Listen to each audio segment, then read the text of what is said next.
Guess what? The market doesn't care that you redid your bathroom in 2015. But if you already know how to sell your house, then you know what? Just skip right over this video. But if you own a home in Middlesex County and it's been 10 plus years since you bought or sold, you may want to stick around and watch the rest of this video. If you're a homeowner in Middlesex County, Connecticut, so not Hartford, not Fairfield County, Middlesex County, so whether you're in Middletown, Cromwell, Portland, Essex, Deep River, Durham, Haddam, or anywhere else in this county, and you want to sell your home fast and walk away with as much money in your pocket as possible, then this video is for you. I'm Devon. I'm an associate broker at Dave Jones Realty. We have an office right here in Middletown, and I've sold hundreds of homes over the years. And here's what I hear all the time from sellers around this area. I just don't know where to start. Or, and this one's big, my seller sold in 2 weeks, but mine's been sitting for 2 months. What am I doing wrong? The difference between a home that sells in 2 days or 10 days and a home that sits for 90 almost never comes down to just luck. It comes down to preparation, pricing, presentation, and knowing the real costs up front so that there are no nasty surprises when you get to that closing table. And that's exactly what we're going to cover today. We're going to walk through the current market here in Middlesex County, how to get your home ready for a fast sale, how to choose between doing something with a listing agent or going FSBO, or just taking a cash offer. And then we're going to get into the numbers. Every cost, not a bunch of fluff and other things. These are real Connecticut figures. So stick with me to the end because the cost breakdown section alone could save you or cost you tens of thousands of dollars if you go in blind. So let's get into it. Before we talk about how to sell fast, we need to talk about what fast actually means in this market because it has changed. Middlesex County is a genuinely interesting real estate market. The median home prices vary greatly depending on how close you are to the shoreline, because this county includes Old Saybrook, Westbrook, Clinton, but then also on the north it includes Middletown, Cromwell, Portland. And the median home differences or the median price differences between these areas is hundreds of thousands of dollars. Old Saybrook median price in Q1 of this year was roughly $712,000, but in Middletown, it was $327,000. And while the national headlines are screaming, real estate is down, or it's heading down, or it's now a buyer's market, that's just not what we're seeing here in Connecticut. Just this past weekend, my buyers offered on a property on the shoreline. It was a modest 1,800 square foot, nicely updated ranch. In 3 days, there were 100 showings, 35 offers. We went over asking by $36,000 and did not get the home. And there are cash buyers all over, and we'll talk about how they are getting their cash and how we have these cash buyers in just a bit. So this area does still have the frenzied market. And what does that mean for you? Well, yes, it's a seller's market. And if you, as a seller, are reasonable and understand what sells, then it is going to be a market for you. So what is Middlesex County in general? Well, we're a mid-sized Connecticut county that has a mix of waterfront towns along the Connecticut River and Long Island shoreline, places like Essex, Cheshire, and Old Saybrook, alongside more affordable inland communities like Middletown, Cromwell, and Portland and Durham. You know, I get made fun of for how I say it sometimes. It's Durham, not Durham. And we're seeing well-priced, well-presented homes, and they're still moving rather quickly, often under contract in 2 or 3 days. Homes that are overpriced and poorly prepared, well, those are sitting around. And in this market, the longer you sit, the more stigma that builds up around the listing. So again, median home prices in the county have been running between $350,000 to $450,000 in that range for the broader market. And then the coastal towns, Essex, Old Saybrook, they're pulling significantly higher, $700,000 or plus for the median. The days on market is also well positioned for listings running around 15 to 30 days for the county overall. So that's your benchmark. And if your goal is to sell fast and you're aiming to be on the better end of that range, under 21 days is going to be for an accepted offer. But again, we're seeing 2 or 3 days, highest and best in 5 days. Now, the interest rates have kept some buyers on the sidelines, but the buyers who are active are really, really serious. I have 5 that I'm working with right now, and we're currently putting in multiple offers. These buyers are pre-approved, they know what they want, and they're not wasting time.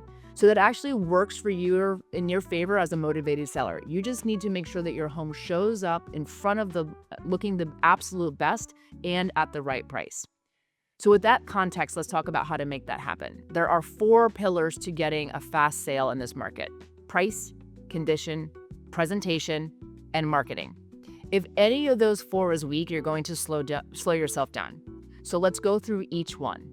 The pricing strategy is the single most important decision you'll make. And I'm going to say this as directly as I can.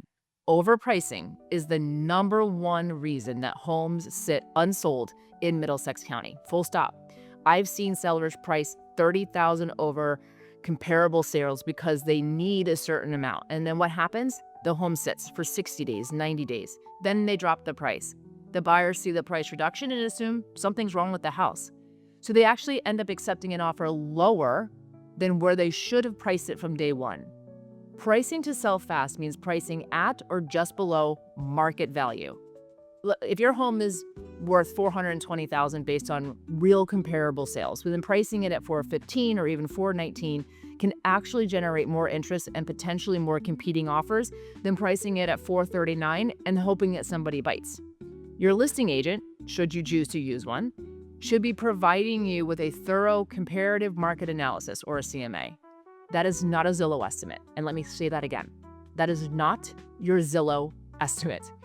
Agents provide a well-researched, expert-driven report based on your home, not your neighbor's home, and what it is actually worth.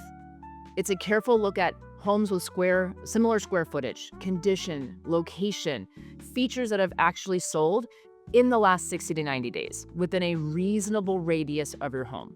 And push your agents on this. Make them walk you through the comps.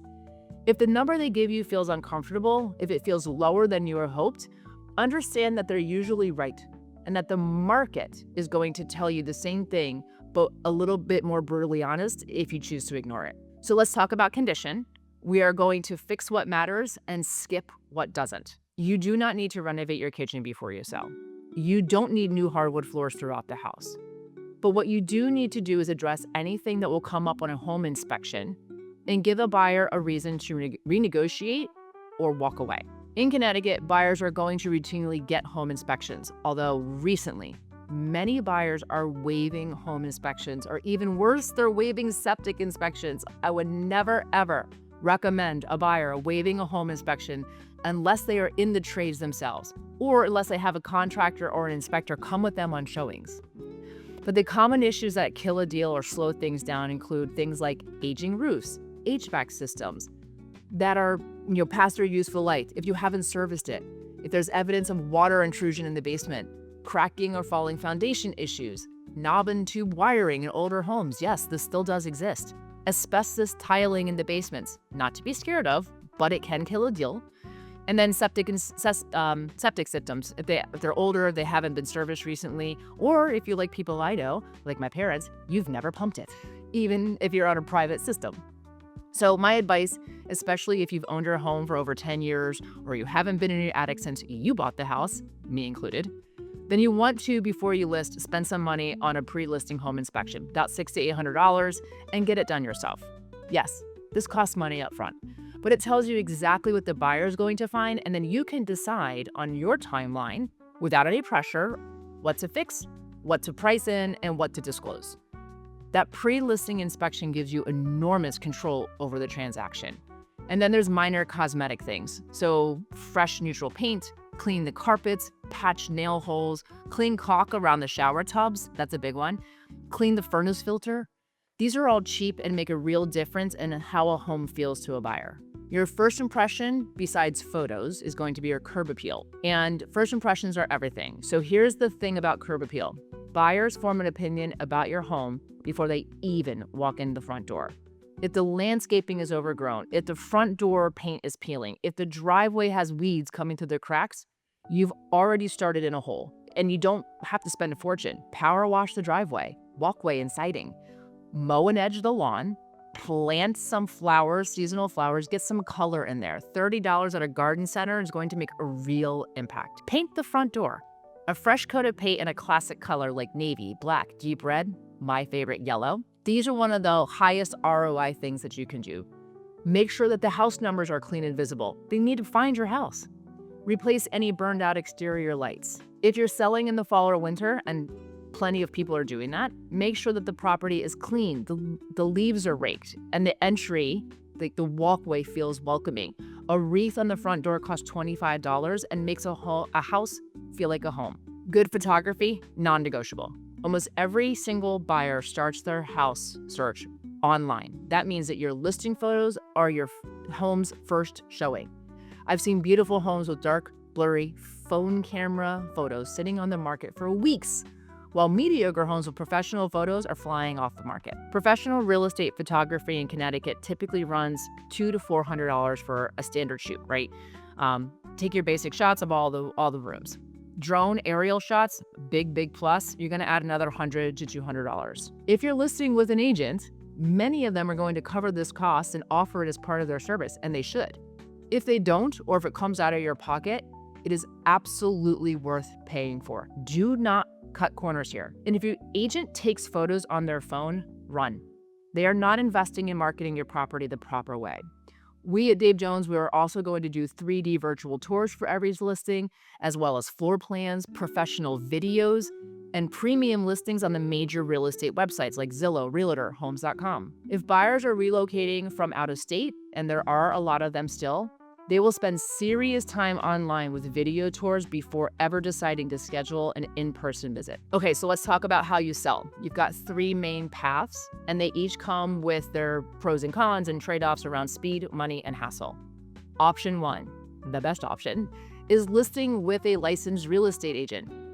This is by far the most common path for most sellers in Connecticut, in Middlesex County, and it's still, again, going to be the right one. A good listing agent brings market expertise, professional network of buyers and agents, marketing infrastructure, the MLS, Zillow, Realtor, social media, open houses, email campaigns, and negotiation experience.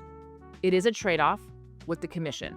So let's get into those numbers, and we'll talk about this more in the cost section, but plan for between 4 and 7% of the sale price going to agent commissions total. And this could be split between a buyer's agent and your listing agent.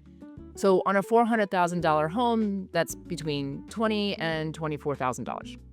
Remember, commissions have been and will always be negotiable. There is no set rate.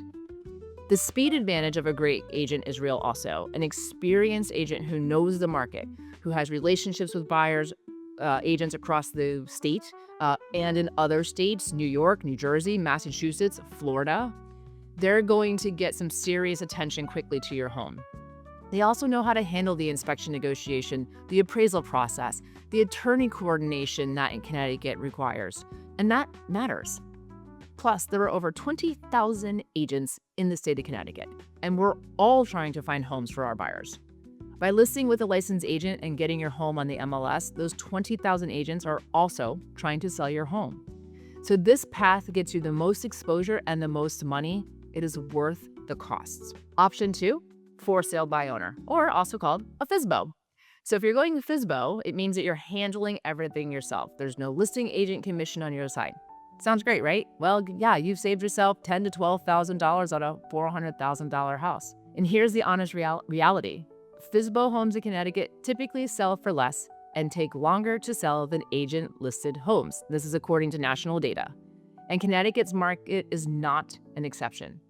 You lose access to the MLS, which is where the vast majority of serious buyers are finding their homes. You're responsible for pricing it correctly, marketing it, emailing it, putting it up on whatever website or Facebook Marketplace. You have to manage the showings. You have to negotiate with the buyers. You have to coordinate the closing process. You have to provide all the legal papers that you probably don't know you need. And in Connecticut, you still do need a real estate attorney. That's law. So you also are still likely going to pay a buyer's agent commission. Most buyers have agents and somehow they have to get paid. So if they're unrepresented, great, you save some more money, but that's very rare. So a FSBO can work for you if you're an experienced seller, or if you already have a buyer lined up, or you have a specific situation that makes the commission savings worth all of the complexity. But if your goal is to fast sale at the best price with the least friction, FSBO usually isn't the fastest route on the market. Option 3, a cash buyer or iBuyer. You've probably seen the "We buy houses" signs or gotten postcards from these investors. There are also iBuyer platforms, companies that make you an automated cash offer. The pitch is speed and simplicity. No listings, no showings, close in as little as 7 to 14 days. For a seller who is facing a relocation or divorce, an estate situation, or a home that needs significant amount of work and you don't want to deal with repairs, this can be a genuinely valuable option. Here's the honest trade-off. You will almost certainly leave money on the table. Cash buyers and iBuyers typically offer 70 to 85% of fair market value. So on a $400,000 home, that's potentially $60,000 to $120,000 less than you net on a traditional sale. That's a significant discount. There are specific situations, though, where it makes sense. If your home needs $60,000 in repairs and you can't afford it, and a cash buyer will take it as is, then the math might just work out. If you need to close in 10 days for personal reasons, it might be worth it. But go in with clear eyes. Get multiple cash offers if you pursue this route. Never take the first run. And always, always, always have an attorney look at the paperwork.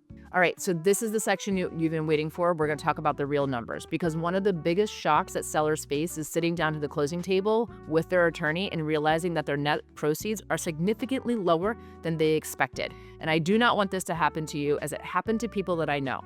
I've had people say, "I didn't know about this, and this cost," and that's the agent's fault. So I'm going to break this down. Here's every cost that you need to know to plan as a seller in Connecticut.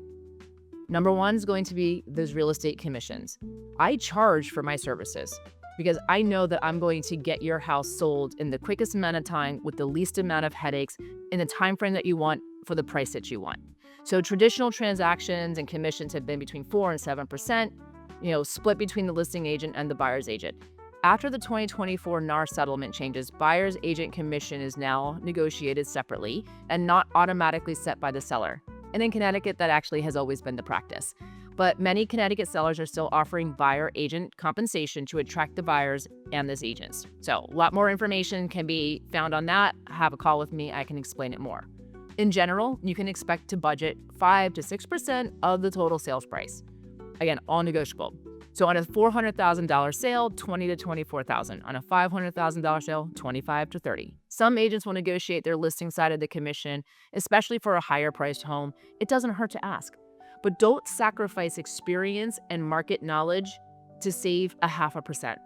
A bad agent on a $500,000 home who gets you $20,000 less on the market just costs you $17,500 net, even after commission savings. Number 2 is the Connecticut real estate conveyance tax. This is a Connecticut-specific cost that most sellers do not know about, and their agents aren't telling them. And it surprises people, especially those who have sold their homes in other states. The state of Connecticut charges a conveyance tax, essentially a transfer tax, when you sell real property. Here's how it breaks down.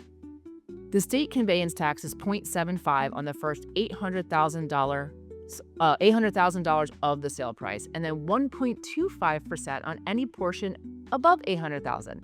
And then you have municipal or town or city taxes. So it is on average 0.25%. So 0.75 plus 0.25, 1%. But then you have other towns like Middletown, which is where I live, and their community tax is up to 0.5%. So So for Middlesex County sellers, the combined conveyance tax is approximately 1% of the sale price. 0.75 to the state, 0.25 for the municipal. So again, on a $400,000 house, that's $4,000 that the state gets to take away from you. And that will come out on your closing documents that the attorney is going to give you. That's a big hit. If you need every single dime, that is a big hit. But then if you're selling above $800,000, we're going to tack on another 0.5%. Because you have an $800,000 house. So on a $900,000 house, it could be, another $7,200, $7,250 in addition to the original $8,000. It is crazy. I don't like it, but it's law.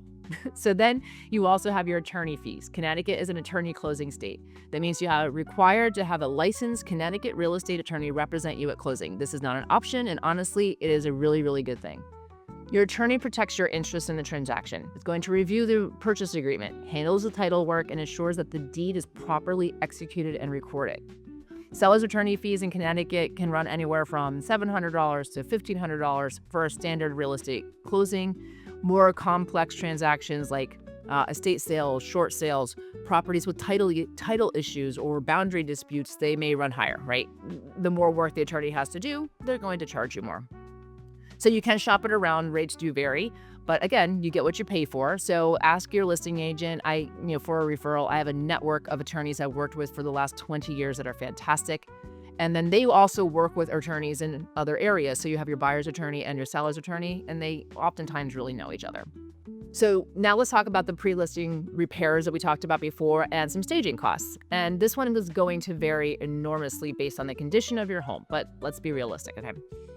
Pre-listing home inspections, $600 to $800. And then whatever minor repairs they come up with, right? Paint touch-ups, hardware, caulk, FHA fixes like peeling paint, touch those up. If you're missing a railing on your stairwell, you have to put those up, right? Those are all the things that are going to help make your house sell quicker. $500 to $2,000. Moderate repairs, addressing HVAC, small roof patches, water issues, could be $8,000. I mean, who knows? But it could get up to $8,000 to $10,000, right? So those are some of the costs. Now, do you have to do that? No, but that's something that we can discuss based on the price point of your house, how quickly you want to sell, as is those types of things. And then you can also professionally stage it. If your home is vacant and sparsely furnished, professional staging, bringing in furniture, decor can range from $1,500 to $4,000 depending on the home size. Partial staging for occupied homes, $500 to $1,500. I also virtually stage all of the empty rooms for the photo listings because remember, your first impression is those photos. Then the professional photography, $200 to $400. Again, as an agent, most agents are going to cover that cost. So in general, Middlesex County homes, you can budget anywhere between $1,500 to $5,000 for pre-listing prep if you're doing things right. And more significant repairs could cost a little bit more, but it's worth it. It's worth doing those costs. And we'll talk about the net and the listing price and what needs to be done. And then we also have your seller paid closing costs. So besides the conveyance tax, the attorney fees, the agent fees, you have recording fees, could be up to $100. Then you have your payoff of your existing mortgage. So if you still have a mortgage and there's often a small payoff processing fee, $50 to $200 charged by the lender. You have HOA transfer fees. So if you are in a condo association or a planned community, if you have an HOA, you've got transfer fees, resale certificate fees, potentially prorated dues. This could be anywhere from $125 to $500. Some HOAs also require inspections or have capital contribution fees. So you want to check your HOA documents really carefully. You will also have prorated property taxes. So in Connecticut, taxes are paid in arrears. So at closing, you'll typically credit the buyer for the portion of taxes accrued since the last payment period. And this amount will vary by town, by the timing of your closing, and you just need to budget for it in your calculations. An optional cost that you may want to offer to your buyer is a home warranty. Again, optional, often negotiated. Buyers sometimes request a 1-year home warranty as part of the sale, and this could be $400 to $700. And it could be a kind of a deal sweetener if it helps to close the negotiations on any inspection or fears that may come up. Okay, so let's put this all together with a real example.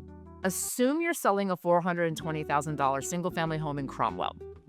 You have a remaining mortgage balance of $220,000, and here's how your net proceeds are going to shake out.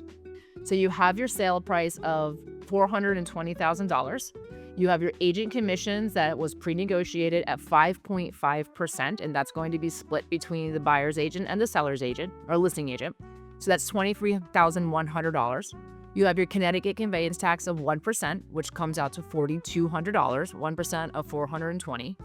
You have your attorney fees. We're just going to guesstimate at $1,000. You spent $3,000, let's say, for your pre-listing prep and repairs, your curb appeal, your flowers, you got your HVAC service for $250, all right? And then you have your mortgage payoff of $220, your miscellaneous closing costs, your recording fees, your prorated taxes, $1,500. Your estimated net proceeds, $167,200. Let me just check my math. Okay, $167,200. That is a realistic picture. It's not 200, it's not 180, it's $167,000. And that's assuming that there are no major repairs that were needed, no HOA fees, and a smooth transaction. So you need to know your numbers before you list. All right, we're in the home stretch. So let's talk about the mistakes that I see sellers see. I'm sorry. We're good. Okay, we're in the home stretch. So let's talk about the mistakes that I see the sellers make in this market that turn a potential 3-day sale into a 90-day headache. Mistake number 1, overpricing out of the gate. We have talked about this, but it bears repeating. I've done this in almost every video. All right, overpricing is the one mistake that poisons everything downstream. You want to price it right from day 1. And don't price it based on your neighbor's house. Don't price it based on Zillow. Price it based on talking to the professionals that do this every day. Mistake number 2, not disclosing known issues. Connecticut law requires sellers to disclose what's called known material defects. Trying to hide a leaky basement or a failing septic system or an unpermitted addition doesn't just slow your sale, it actually will expose you to legal liability after closing. So be honest. Your attorney will walk you through the disclosure form, as should your agent. Mistake number 3, being difficult during showings. If buyers can't get in to see your home, they buy somebody else's. Be as flexible as possible with your showing times, especially in the first 2 weeks when momentum matters the most. If you have pets, find a way to contain them or remove them from the showing. A buyer who's rushed out of a showing by a barking dog is rarely going to make an offer. Mistake number 4 is letting emotions drive the negotiation. Yes, I understand that your home has memories attached to it. You've been there for 40 years. You raised your kids there. The dog is buried in the backyard. The buyers don't care. They're making a financial decision and a decision for their future memories. When they come back with the inspection report and ask for a $5,000 credit, do not take it personally. You need to evaluate it objectively with your agent and maybe even your attorney. But don't let emotions navigate what a buyer is going to provide, what you're going to provide back. Mistake number 3, ignoring the appraisal risk. If your buyer is getting a mortgage, the bank is going to order an appraisal. The bank is going to tell you what the value of your home is. And if your home doesn't appraise at the contract price, the deal can completely fall apart or get renegotiated. This is another reason overpricing is dangerous and why your agent's CMA matters so much in the very beginning of this process. If you do not have that CMA, you could overprice it, and then every single buyer is going to be getting that appraisal decline or doesn't appraise, and you're going to have to drop the price. Mistake number 6 is choosing an agent based on who tells you the highest price. This is called buying the listing.